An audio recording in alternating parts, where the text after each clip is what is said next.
Hey, box breakers, welcome back to Living Box Free. I'm Ashleyne Seitz. And I'm Becky Ford.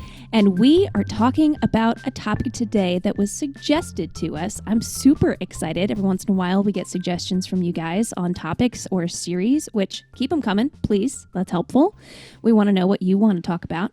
And today, we are going to talk about negotiation and the art of negotiation. And since I am not good at it, and Becky is skilled at it, but not necessarily certified in it. I am not skilled at it. Expert with a young child. I am not skilled at it. I'm learning. With a 16-month-old, my negotiation skills are not working. So we brought in an expert. His name is Eirik Davey-Gislason. I really hope I got that right. And we are super excited to talk to him. But before we do that, what's on the rise for you, Becky? On the rise for me this week is my mother-in-law. Oh, yeah. Yeah. So our family's all in Kansas, and she is moving to Indiana this Sunday. So we will have, for the first time in our 8 years of marriage, a family member here in town. So that's what's on the rise. And yeah, it's also inspired me to get rid of a ton of pots and pans and things that have been sitting around my house just to make space, because she'll be living with us for a little bit. So Goodwill, if you're Goodwill on the east side of Indianapolis, go get. There's a ton of kitchen stuff, ton of mugs. Did you know they actually move it so that you don't see your own stuff? Oh, I did not know that. So they take, if you donate something, they move it to a different region, which makes sense. So you don't see your own things. If you find a mug with Tristan's face, you're welcome. I'm just kidding. We kept that one. All right. What's on the rise for you, Ash? On the rise for me, I'm trying to figure out travel plans. Man, with like COVID craziness, I'm trying to figure out, I want to go meet my new nephew. I have a new nephew who's 9 months old, and I haven't met him yet, which is crazy. And so I'm trying to figure out travel plans, and I feel like it's stressful just figuring out, is this person okay with me coming? Do I need to get a test first? Are there even any tests? I don't know. So that's what's on the rise for me. Travel plans / travel stress.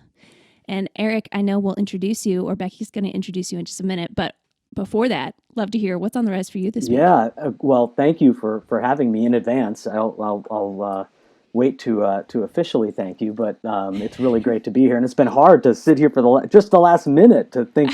I really wanted to break in, laugh, and you're welcome to. Yeah. Please do. But what's on the rise for me is something that the two of you, being fitness fanatics, probably know about, but I just found out about, is this thing called the lateral X elliptical machine, where you can actually change the angle or the width of your feet as you of your stride. Wow! And it is just awesome. I'm back to the gym after my hiatus over the holidays, and I found this machine tucked in the corner, and it's awesome. I've got a history of 3 knee surgeries and a total knee replacement. So the lateral movement has always been something that's kind of challenging in rehab, and this is like the best. So that's what's on the rise for me. Wow. Okay. Oh, that is so cool. We'll have to tell my husband about that. Maybe a new piece of equipment for our gym. Mm-hmm. Well, Eirik, welcome. I know that Ash just met you right before this. Mm-hmm. I actually met Eirik. It was November, right? November. Right. Yeah. And Eirik and I were in the same class cohort for a Coach U training program, an accelerated training program. We were digital on Zoom from, oh my gosh, it was 8 hours a day, right? Yeah. Yeah. It was a lot. And we both are East Coast time. Yeah. 6 days, Monday through Saturday. So we spent a lot of time together. And Eirik, in this coaching training, Eirik and I got to actually be paired up, and Eirik coached me. And if there's one thing that really stood out to me, and I told Ash this, Eirik has that it factor. Oh. Like, I feel like Eirik could just be friends with anyone and is so genuine. And one of the things that Eirik mentioned, I remember when we were coaching each other, was he loves negotiation, talking about negotiation and how negotiation is important for everyone, not just sales reps or real estate agents, and I'm even learning this now as a mother and also as a wife, like negotiating with your family, negotiating in so many different areas of life. Well, I was going to And say, s- Becky, when that you have your mother-in-law coming in and a 16-month-old. That is about as those are two very, very strong negotiating partners you're working with there. So, yeah. Yes, yes. I've practiced negotiating on how long the mother-in-law can live with us. So I've already been negotiating some terms there. Good for Already you. working on it. Yeah, but I have a lot to learn, and I'm sure a lot of our listeners would love to learn how to better negotiate in their personal and their work life. So, Eirik, welcome, and thank you for being here. Thank you for having me. I'm thrilled to be here, and I love your podcast, and I'm thrilled to be a part of it. So, thank you. Oh, we are so grateful. First off, I know that I probably know a lot more about you than most people. We want them to understand what's your background, how'd you get into negotiation? So tell us a little bit about yourself and your background. Yeah, well, I'm gonna follow my own advice as a negotiation instructor and talk about how important it is to create a sameness connection. So instead of just giving you that, that this is what I've been doing for the last 5 years approach to my bio, I find that it's much, much better so that you can understand who I am, to give you a little bit about, like, all about me. I'll start from the beginning. I was born and raised in a small town in Minnesota. And after high school, I traveled as a performer in a group called Up With People. And then I returned back to Minnesota to attend college at St. Olaf College.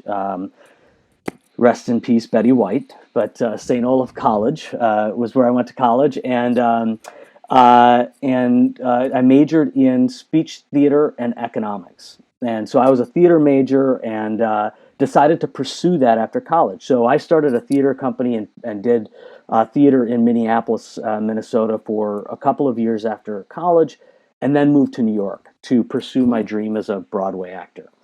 After several off-Broadway shows and commercials and a national tour and a lot of bartending gigs, I decided it was time for me to try something else. So, like a lot of people in real estate was a second career for me, and it was a new beginning after having struggled for a long time as a poor actor in New York City. It turns out that I loved it. It turns out that I was pretty good at it. And so that was 15 years ago. I started my journey as a real estate professional. And that took me into management and as a sales director and a coach and a director of development. So as I started getting deeper into real estate, I started taking on more leadership roles. And so 10 years into real estate, I decided my second child was on the way. So you know about this, Becky. It is incredibly it changes your life to have children. And I'm the son of a mediator and a lawyer who worked all the time, and I was working all the time. So I looked down the pike and I said, I can't do this. So I left the world of sales directorship, which was just a 7 day a week, all day, all night gig, and went back in the field as an agent, which completely changed my life, completely changed my schedule, my time that I had with my kids, and still does. But what it did is it opened this space for me to think about my coaching and training and where that was going to take me. And I was always, as a trainer and as a director, I was always excited and involved in the art of negotiation. It was something that has always been something that I'm passionate about. But then I met Tom Heyman, the man who runs and created the Real Estate Negotiation Institute, and took one of his classes, and I was changed. Everything I knew about negotiation, it just framed it in a different way. And so I just kept diving deeper and deeper into this, and then finally I said, you know what, I've got to be a part of this. So I contacted Tom, and I asked him how I could be a part of it. That was over 5 years ago, and I started teaching these different negotiation courses, all surrounding collaborative negotiation techniques, which I'm sure we'll get into. But the idea of teaching real estate professionals this material is so critical in my mind, because we don't have the greatest industry reputation, and there's a reason why. And by teaching real estate professionals negotiation skills, I feel like I'm giving back to that industry a little bit more. So that's become my passion project. I've been doing it for a long time, and as I go, I just become more and more entrenched in it. And I truly, over the course of the last several years of studying this, I've become an expert in collaborative negotiation and negotiation techniques, not just for real estate agents, but this stuff is all, it's all encompassing, and it translates to all the different facets of our life. So that's a bit about me and how I got into negotiation. There's one thing that's very clear is your passion, your passion for this. I love it. Let's get into negotiation. Let's just start simple. How do you define negotiation, and what is the ultimate goal? Well, in terms of a definition, it's interesting. If you think of negotiation just in it as a broad definition, I mean, it's really interacting to reach an agreement. If you look at it, its most basic sense, and that's the thing about negotiation that a lot of people don't want to hear is that we are always negotiating. Always. If you're anytime that you are talking about something of value, or where two parties view value differently, whether it's money, whether it's time, whether it's emotional value, you're negotiating. And if there's more than one, you're even negotiating with ourselves, right? I mean, so it doesn't even have to have two people involved. We negotiate with ourselves about these things all the time. There's a guy named Chris Voss who wrote Never Split the Difference. It's a very famous negotiation text, and one that a lot of negotiators read. And he has a great quote, and it encompasses what he teaches. And he says, the most dangerous negotiation is the one you don't know you're in. And that's kind of how I start that conversation, is that we're always negotiating. So it's that idea of interacting to reach an agreement. Now, now collaborative negotiation, which is what I teach, is just one choice of negotiation. It's one style of negotiation. Now, I believe, and many people in the industry, in my industry, whether it's real estate or negotiation in general, believe that in today's age, collaborative negotiation is the most effective. And how you define collaborative negotiation is a little bit more nuanced, and that is, it's the idea of the idea of a win-win. And as cliche as that is, when I start talking about negotiation, I start talking about win-win. People think that that's just, it's a cliche that's kind of played out, and it's kind of this idea of splitting the pie 50-50 and making sure everybody gets an equal amount. And it's really not that. It's so much more complex than that. It's taking away from that fixed pie mentality where there's only a certain amount of space in that pie, and I've got to get 51% or more of it. And if I do, I win. If I do, necessarily you lose because I got 51%. And it's about saying, look, we all look at value differently. So if I can understand the interests and needs of the other side, not that I can get them what they want, but if I can just understand them, listen to them, hear them, maybe I can identify value elements that are less important to me, more important to them, and make that pie bigger and expand the value of the pie. And in that way, I can maximize the gain for my side. I can get more for my side than I would if I just smashed and grabbed and tried to get 51%. I can actually make the pie bigger. If they get more in the end, at the end of the day, I don't really care. Really, what I'm interested in is how much my side gets, or how much I get if I'm negotiating for myself, what am I getting? Or if I'm negotiating for a client, what is my client getting? And I'm trying to make that pie bigger. I'm trying to expand it so that then when I claim value, I can get more than I would if I just looked at it as what do I want and how do I get it? I'm envisioning this endless pie now. Yes, it can be endless. Not that I'm eating pie right now. It's January. I'm going to wait till at least March, maybe. So I started to hear you tap into already some of those steps, you talking about understanding what some of the value is the other person wants. So can you break down for us more the steps in negotiation? Yeah. So because this is all about information gathering, and that's what I call the unsexy part of negotiation. And there are studies that are done. There's so many wonderful texts out there that talk about this idea of how to create value, how to ask questions, how to, things like that. And one of them is a book called Bargaining for Advantage by G. Richard Schell. And there was a study that was done about negotiators maximizing or seeing what outcomes that the skilled negotiators versus average negotiators get. And he talks about that. How do you prepare? What are the best practices for a negotiator?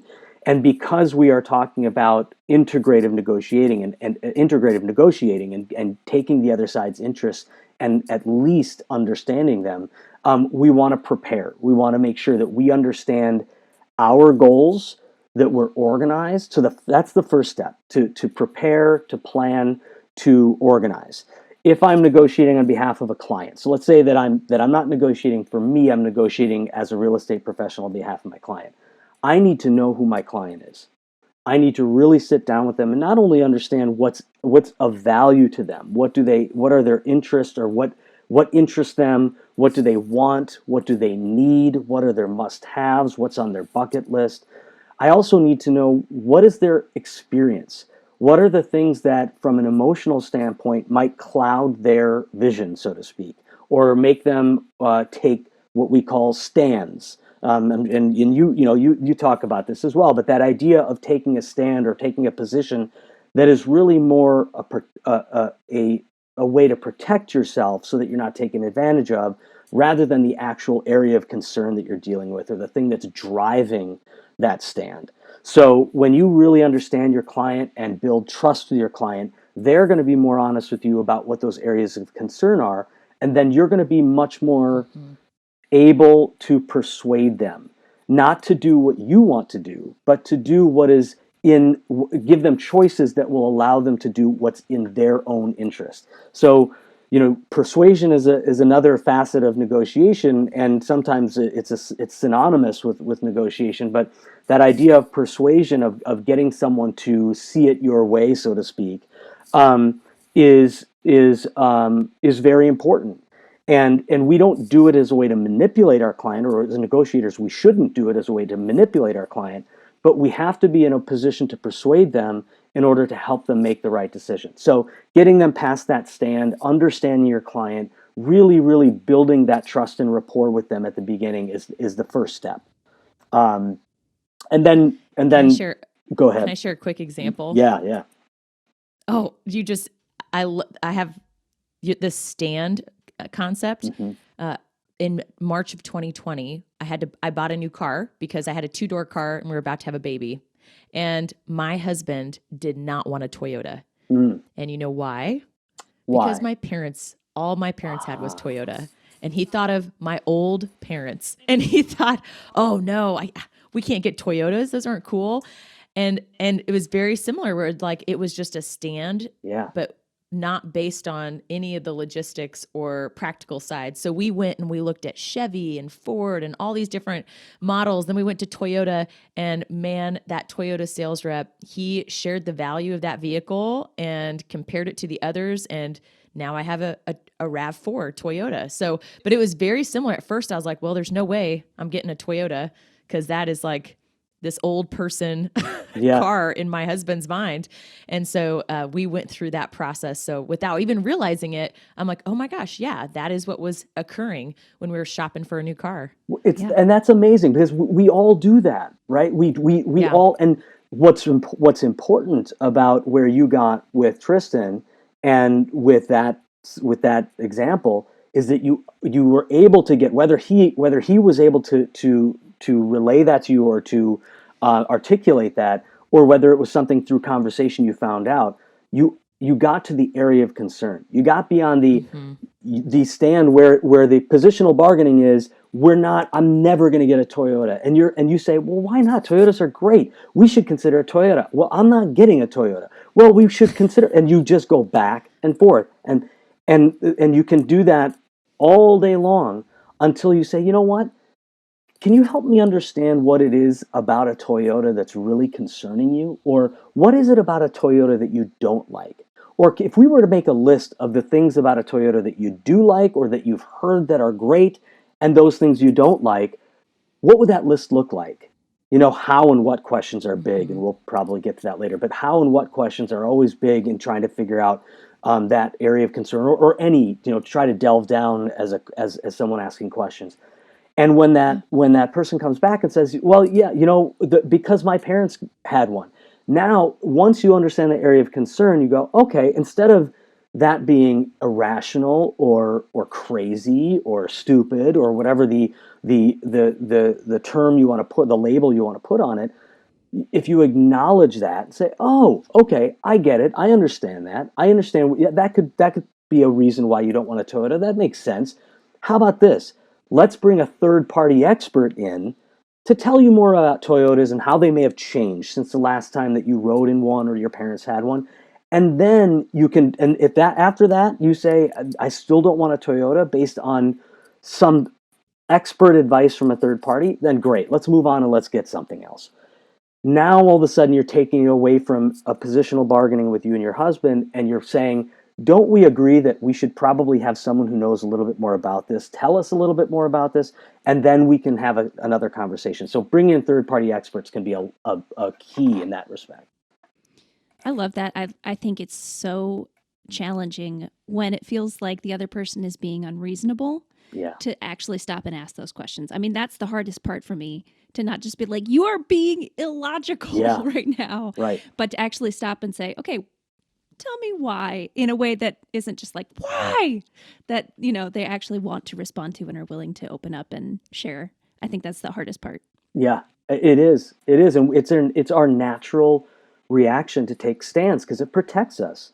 And even responding to a stand, we take a stand because it protects us. Because otherwise, the what we feel the alternative is to say, okay, I guess Toyotas are off the table, and everything in your being is like, no, but there are some really great Toyotas out there. And so now I want to have this argument because I want to defend Toyotas. In fact, Toyotas are now my favorite vehicle, and that's what happens. It leads to retreat or entrenchment. And now you've got two people on opposite sides fighting an argument that their position wasn't that strong at the beginning, but the more you back them into that corner, the stronger they feel like they have to make that argument. I love it. Oh, already those real, even like home, I think of home situations the most as you're talking. They're already popping in our mind. Yeah. So I interrupted you. You're going through your steps.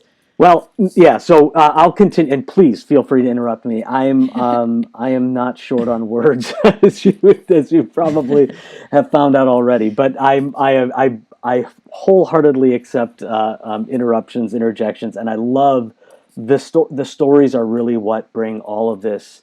The anecdotes and the examples are what really shine a light on why these things work in real life and why we see them in our everyday lives. And sometimes I'm talking to my students in my classes, and we're talking about how simple these concepts are, but you never stopped to really not think of them individually, but think of them collectively. To think of the steps of a negotiation and how many wrong turns you can take with a client or with yourself as you go through a negotiation. And if you really, going back to, bringing it back full circle, if you really go back to that first part of how to set up a negotiation, that if you go back to that planning and that organization and that goal setting, then you have that there. And so you're not just kind of shooting from the hip as you go. As you take these steps, you can look back at your plan, your goals, and your organizational tools that you're using to make sure that you're following the path that's gonna get you to where you want to go. Because you have to make sure you can't, your plans and goals can change along a negotiation, but you have to be very intentional if you're going to change your goal. You can't just say, oh, I'm going to shift over here. Okay, now I want this instead. And if you do that, you're going to lose a lot of power in the negotiation. So being very, very, very intentional about what your goals are, and then making sure that if that's changing, that you're actually sitting down and understanding why it's changing. In real estate, for instance, we talk about going from your first offer, which is below the ask, to, everybody's at the ask, to, now we're in best and highest and everybody is above the ask. And so your goal has shifted because you thought, oh, what can I get? What discount can I get? And then you went to, oh, do I really have to pay full price? And now you're at, do I really want to pay more than the asking price? And so our goals can shift depending on what our needs and wants are, but we want to be very intentional about that. So I talked about preparing organization, goal setting. I mentioned this before, starting with the other side's interests. And it's very important that I reiterate this idea. I say this in my class. It's not kumbaya by the fire. This is not like everybody hold hands and take half the pie and everybody, that's not what negotiation is. I am trying to maximize the gain for my client while adequately satisfying the other side. I want them to feel as though they were adequately satisfied, and that's it. In a real estate transaction, I want to do that because there are opportunities for them to claw back, to come back for retribution. It's not just one negotiation. In our lives, with our spouses, with our children, with our in-laws, with anybody that we interact with, it's never one negotiation, right? And that's where competitive negotiators are very transactional, and that can get them into trouble because our lives are not transactional. So starting with the other side's interests, it's not telling them that you're going to satisfy their interests. It's not telling them that you're going to get them what they want. You just want to understand them. And that opens the door to trust. That opens the door to so many possibilities to gain information when you look at the other side and say, look, what's important to you? Let me ask you this. What's important to you? I don't care if you're talking about the car dealer or you're talking about the person in the grocery store or the person at the jewelry shop or another party that you're negotiating real estate with. When you say to them, let me ask you, what does your store value? What are they looking for? When you have a purchaser come in looking for a watch, what's valuable to you? And it could be that they say the person who's willing to pay the highest price, but you may uncover that there are other things of value there to them, that maybe it's longevity of a customer. Maybe they're looking for somebody who will come back 2 or 3 times. Okay, how can you benefit from what it is that they want?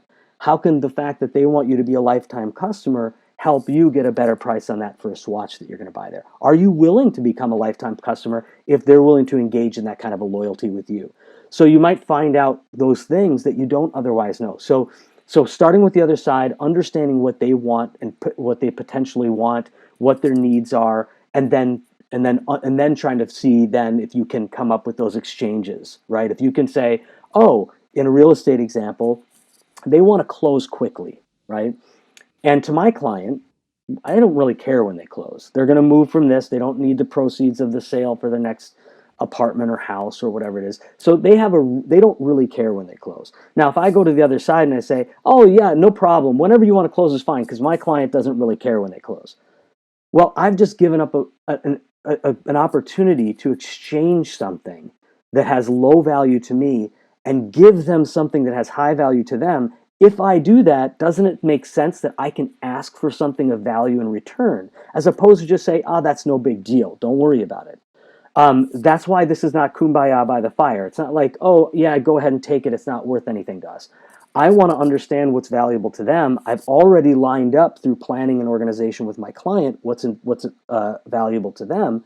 And I say, oh, they want to close quickly? Well, perhaps we can get them to put a higher down payment down, or perhaps we can get them to put a cap on repairs, or give us the last asking price that we were offering, or last go around on the negotiation, and come to us on price if we're willing to give them that thing of value. So starting with the other side allows you to start to do that. Gathering information, I mentioned. I said the unsexy part of negotiation. There's another great book called Negotiation Genius by Deepak Malhotra and Max H. Bazerman. They're from the Harvard program, which is arguably the best. And I actually took a class from Deepak Malhotra, and he's insane. He's amazing. But their takeaway, one of their takeaways from this book is negotiation is an information game. And this is why you're afraid to negotiate with your 16-month-old, Becky, and why I'm afraid to negotiate with my 9 and 6-year-olds, is because they are ceaselessly curious. They keep asking questions. They won't stop. They don't have a filter. They're not worried about whether they're being too intrusive. And this is why a lot of people say that a 5-year-old child is the best negotiator there is, because of those reasons. As soon as we stop asking questions because we think we're bothering someone, we stop gathering information. And so that idea of gathering information, finding new and different ways to gather information, and getting rid of that filter or that desire to please the other person, or to not bother the other person, or to not feel intrusive. The more we can get rid of that and just say, I'm here to gather information so that I can grow that pie, so that I can create value in this transaction. If I can do that, then I can kind of make sense of why I'm asking the questions. If I can remind myself that this is all about gathering information and understanding the other side. Chris Voss, who I talked about, his company, his negotiation company, is called the Black Swan Group. If for those of your listeners who know him, and the reason it's called the Black Swan Group is because there's this piece of history that we now know of where everybody thought at one point that there were no black swans. There's only white swans. And then at some point, somebody found a black swan. I think it was in New Zealand or Australia or something like that. And all of a sudden, the world awoke. I don't know if I used the right word. Yes. The world awoke to a new reality, right? That there were actually black swans in the world, and it changes your perception of swans. And so that's this. His idea is there are things out there that you don't know, and until you know them, you don't have the full picture. Once you know them, it changes everything. And so if you can find those black swans, if you can ask questions and uncover these truths about the other person that will allow you to create more value, that's where the magic happens. So I'll stop there for a moment, but that's the first few steps. Mm-hmm. Okay, I was trying to take notes. This is what so preparing, goal setting. Yeah. Understanding what the other party wants. You're good. Gathering information. Yes. And then from there, once you're in that negotiation, you want to anticipate issues. You want to make sure that you're following, you've still got that plan, right? You're organized. I'm going to think about what potential issues there can be. And then I can have conversations with my client that empower them. And I can have that if then, that Aristotle, that back to Aristotle, that if then conversation. What do we do? If this happens, then this. If this happens, then this. And we can go through 3 or 4 scenarios, and we won't be blindsided by something that may come down the pike. So anticipating issues, and then now we're into that creating value, where you look at these different value items that you can possibly exchange. You take them all in a bundle. You don't negotiate them individually. You say, okay, look, it looks like this is important to you. If we allow you to close quickly, or if we agree that we will purchase 3 items from your store in the next year, whatever it is, then you will give us X, Y, Z, or it could be 1 item, it could be 3 items, and you come up with that bundle, and then you finalize that bundle. And that's where you create the win-win, because everybody's agreeing to it. It is not just like smash and grab. It's not steamrolling or bulldozing or whatever the imagery is that we use when it comes to rubbing someone's face in the dirt. That's not what we're here to do. I want to get as much as I possibly can. And at the end of the day, the other person may have very little power, and power is a whole other thing about where the sources of power are. But the other side may have very little power. Even if they have very little power, it doesn't mean you have to give them more than they deserve, but helping them save face, helping them feel as though they weren't taken advantage of, will change every subsequent negotiation you have with them. And that is absolutely worthwhile. It's worth giving them that little nugget. And that's where, then you claim value, you're taking the different pieces of the pie. But that's kind of the steps of the negotiation. Man, there's so much in there. I know. Goodness. So I've got, after those first few, once the negotiation starts, you anticipate issues, create value in a bundle, and finalize the bundle and create the win-win. Yeah, that's right. And then close. Claim that value. Well, then you want it, once that initial negotiation happens, there's, in a real estate negotiation, which is really where my focus lies. Now you're you've got to be in a project management mode where you're keeping an eye on key milestones, and you're making sure that you project manage that deal. You can't just let it go and hope that negotiation, that bundle holds together. You want to make sure that you're managing it. But yeah, that when you have that negotiation, and even if it's a negotiation with your spouse, when you sit down and you have you both want to go on a different vacation. You each want to go a different place on vacation, and this is a great exercise for negotiation, because you think about the value elements in a vacation. And oftentimes we're going on vacation and I want to go here.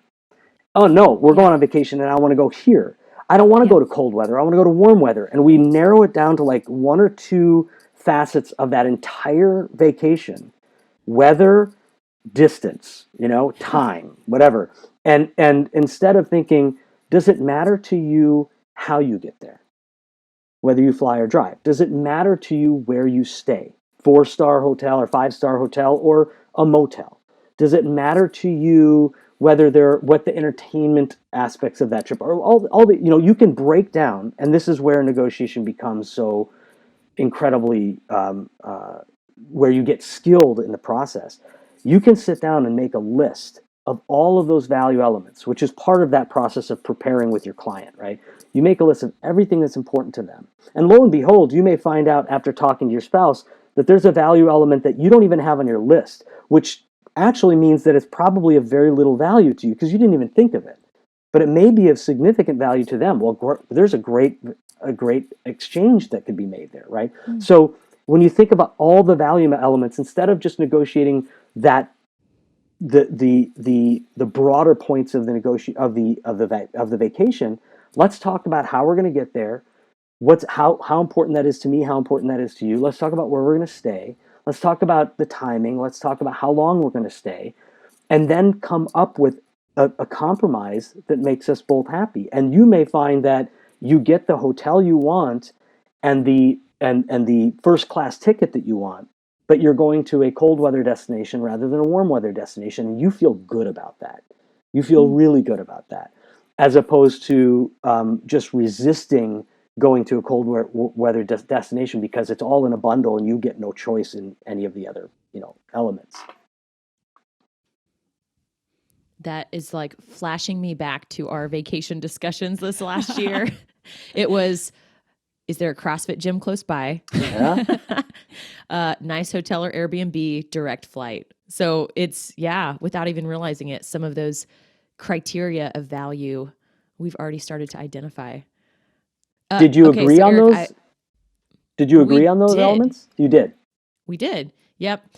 And I mean, there were some elements, like my husband, he works at a gym all the time. So he would be okay if we didn't go to a CrossFit gym all the time. But I'm like, I want to go every day. So because that is just makes my soul happy to work out every day. So we've met in the middle on a few of those. But for the most part, we kind of know these are the things that criteria wise we look for when planning a vacation. Yeah. Now, if I'm having that conversation with you, and this is with our spouses, this is something that it's really hard because, Ash, as you said at one point, stopping to really acknowledge someone's stand, or stopping to not getting beyond that immediately, and wanting to kind of just take them on there. That sometimes is the easier path. Whereas if I say, okay, if I say, Becky, look, I know, if I acknowledge how important the CrossFit gym is to you, and it has to be authentic. It can't be like, it's important to me too, and I'm going to act like it's not important to me. If you know that you both want to go to a CrossFit gym while you're on vacation, and you're like, hey, this is really important to you, not so much to me, and you're like, no, I know this is important to you. That's not authentic. But if it's authentic, and your husband says, I know that this is important to you, and I want to make sure I don't want to deny you that ability to go to CrossFit while you're there. Look, I'm absolutely willing to make that concession.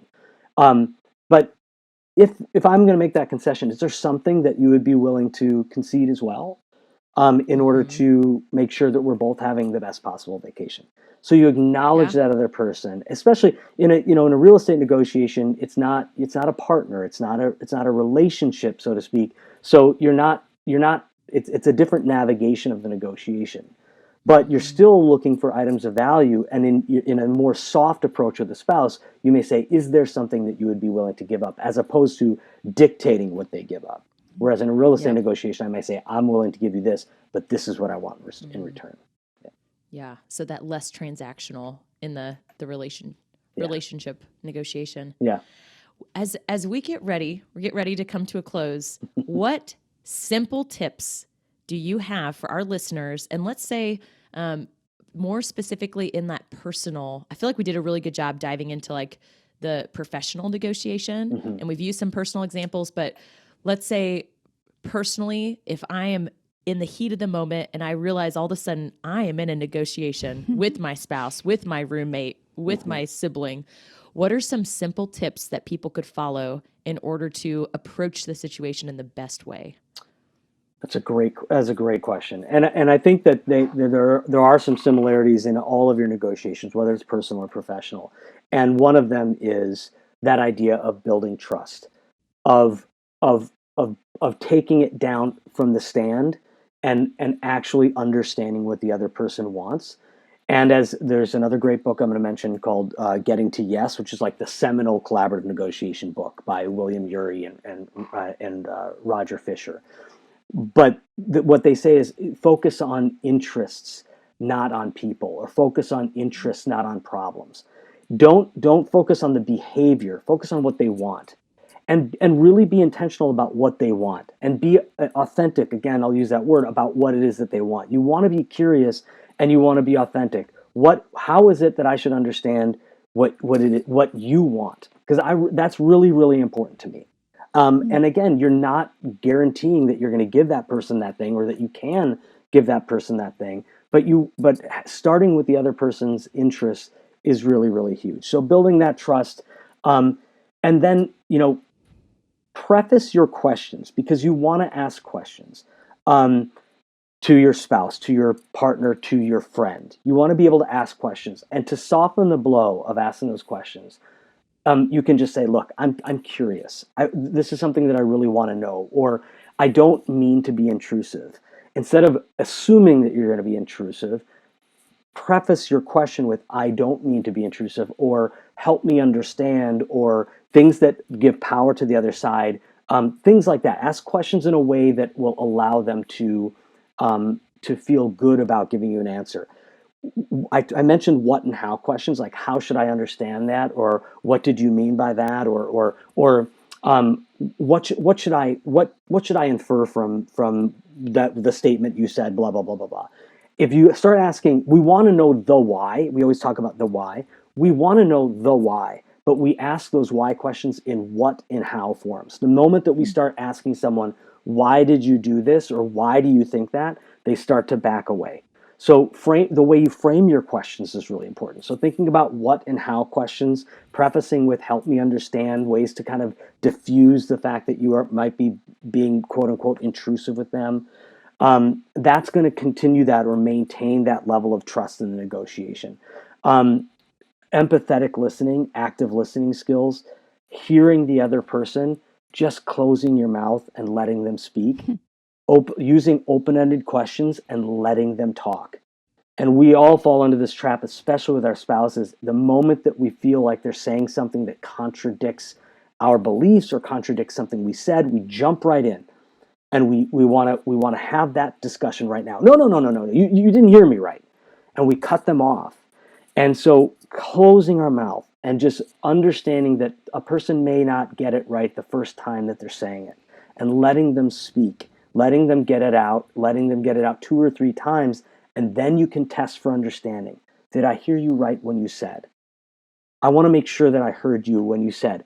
You can do that after they've had a chance to say what they want to say, recorrect it because they didn't say it. And how many times have we said this as human beings? I've said it probably 5 times on this podcast, where you start a sentence and you stop and start over because there's a better way to say it. I launched into this, but now I'm realizing I probably could have said it a different way.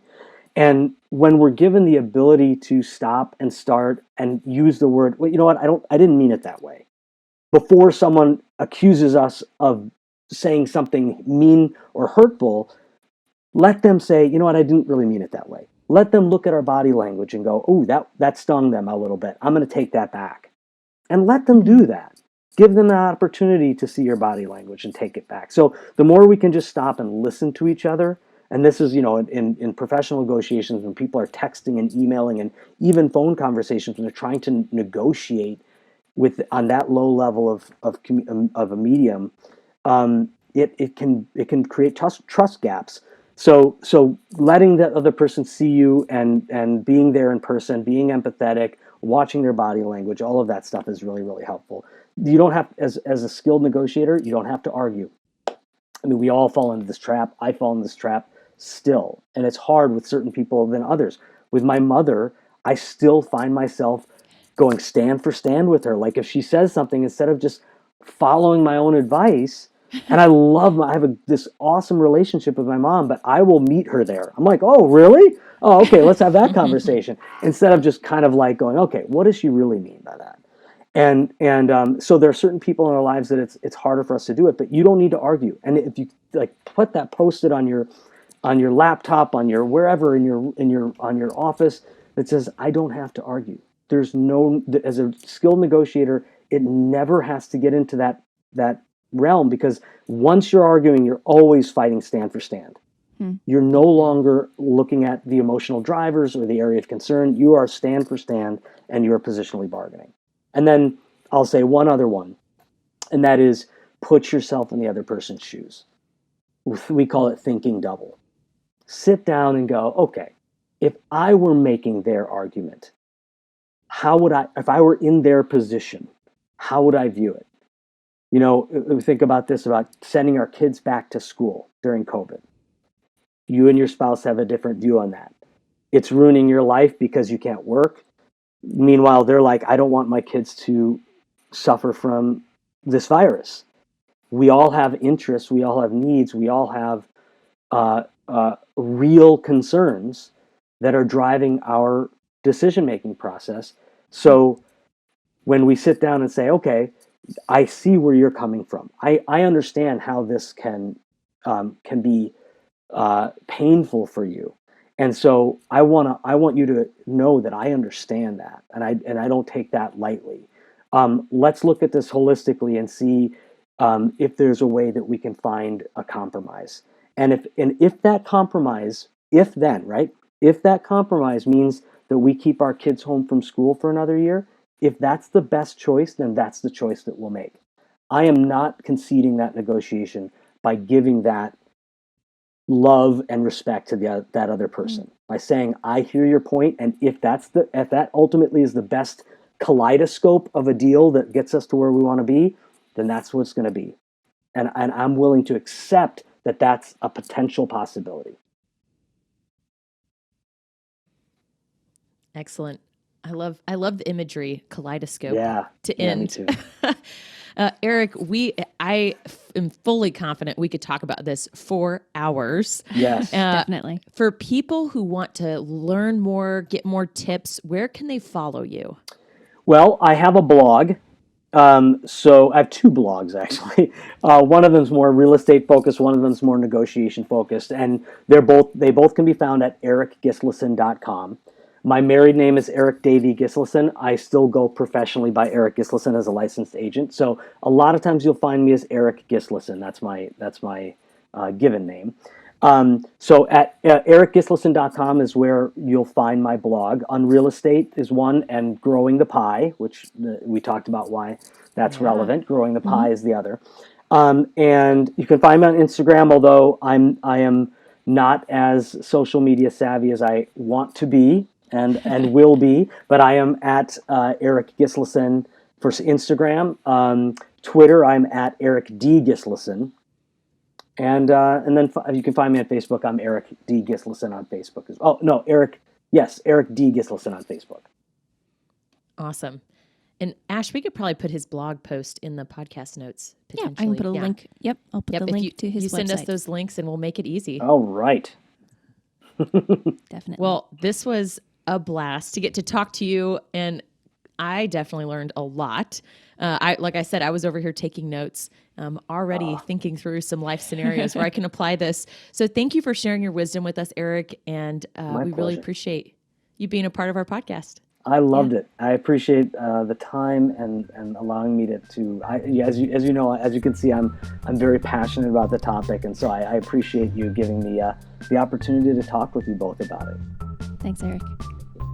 Awesome. Well, we hope you'll tune in next week. We're going to continue. I think we might have another special guest next week, so tune back in for a surprise on what that's going to be about. Thanks, everybody.